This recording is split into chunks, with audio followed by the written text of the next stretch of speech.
2023 was an awesome year for video games. Some might say it was the best year ever for video games. But it's dead now, and just like that hope and sense of wonder that we all had as children, it's not coming back. So with that, I wanted to take a look at what 2024 potentially has in store for us. My original intention here was to make a video along the lines of my most anticipated game or games from 2024. So as you can imagine, the first step in that was to go and look at a list of all the games with confirmed release dates for 2024. I found a rather helpful one put together by GameSpot, which I will leave a link to in the description down below. Upon reviewing this list, two things stood out to me. Firstly, on a personal level, there weren't really any games with confirmed 2024 release dates that particularly excited me. There are some games that I suppose I am looking forward to, but they're all a bit odd. To give a couple of examples, firstly you've got Suicide Squad, which comes out on the 2nd of February, which I am looking forward to, but not because I think it's actually going to be any good, but because I'm looking forward to covering it and because I think it will be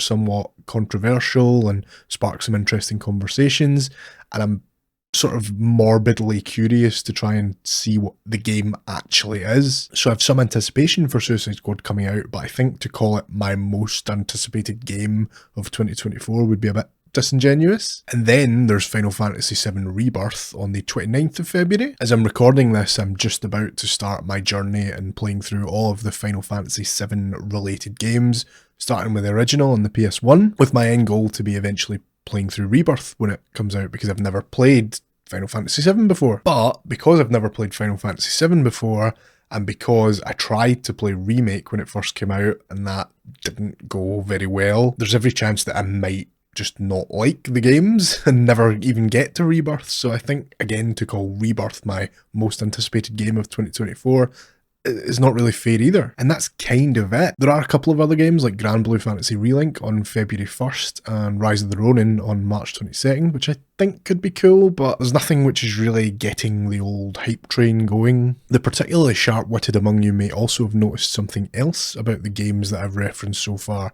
which speaks to the second thing that jumped out at me when I was looking at the 2024 release calendar. And that is that all the games I've talked about so far are coming in the first quarter of 2024. And you might think, you know, that's just coincidence that all the games I happen to reference are coming early in the year. But no, if we actually look at the release calendar for 2024, there are literally 0 games announced for October, November and December. And there's only one game in 40k Space Marine 2 coming in September. Never ever seen a year like this before where we've got literally 0 confirmation of what we're going to be playing in the second half of the year. It's just bizarre. I have to wonder whether this is partly because up until recently everyone expected 2024 to be the year we seen the next Grand Theft Auto game. So I wonder if a lot of publishers were kind of trying to stay away from this fall season because they thought Grand Theft Auto would come out and that would take up everyone's attention. Of course, we know now that Grand Theft Auto isn't coming to 2025, and I have to imagine there's some awkward conversations happening behind closed doors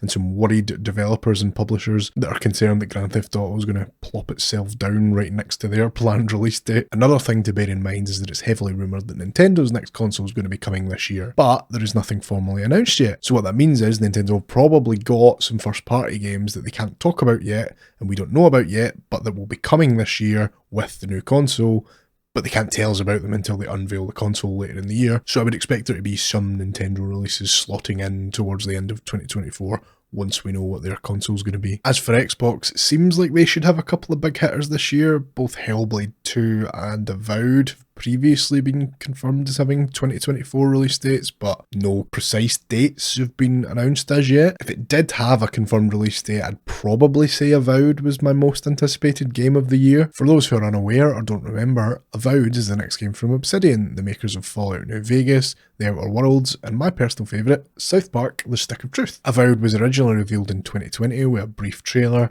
and we since got a slightly longer trailer at Summer Games Fest in 2023, but we still haven't seen very much of it. However, from what we have seen, it is pretty clear that Avowed is Obsidian's take on an Elder Scrolls style sort of first-person sword and sorcery type RPG. And as someone who considers Skyrim among my favourite games of all time, I am all for that. But as I said, we haven't seen much of it yet, and in my humble opinion, The Outer Worlds was mid as fuck, so I'm reluctant to get too enthusiastic about it. On the third-party publisher side of things, Ubisoft recently reaffirmed that their big open-world Star Wars game, titled Star Wars Outlaws, was still on track for 2024. That comes from Division developer Massive. Star Wars Outlaws will almost certainly be one of our big fall releases, and it could be cool, but if it is just like Assassin's Creed / Far Cry with a Star Wars skin, I'm not expecting anything particularly groundbreaking. Konami also recently confirmed that their Metal Gear Solid 3 remake will be coming in 2024, but I'm reluctant to put too much faith in them for the moment. Overall, when you put those games I talked about together, like Avowed, Hellblade 2, Metal Gear Solid remake, Star Wars Outlaws, and then some Nintendo games that we don't know about yet, it's starting to sound like a pretty good second half of the year. I'm sure there'll also be a bunch of other stuff like Silent Hill 2 remake, for example, I think is supposed to be coming this year that just doesn't really speak to me directly, and so was not included in my own little list there. The massive final piece of the puzzle, which is missing though, is PlayStation. We have literally no idea what, if anything, PlayStation has planned for this fall. It's been rumoured that they'll have a PS5 Pro coming out, but so far there's no suggestion of any games that would go along with it. And if we look at some of their studios, you know, with the recent Insomniac leaks, we know that they won't have anything coming out this year, and to be honest, frankly, I think they deserve a break. Naughty Dog just canned their Last of Us Online project, and there's been rumours that they're working on another Uncharted game, but to be honest, I'd be surprised if we're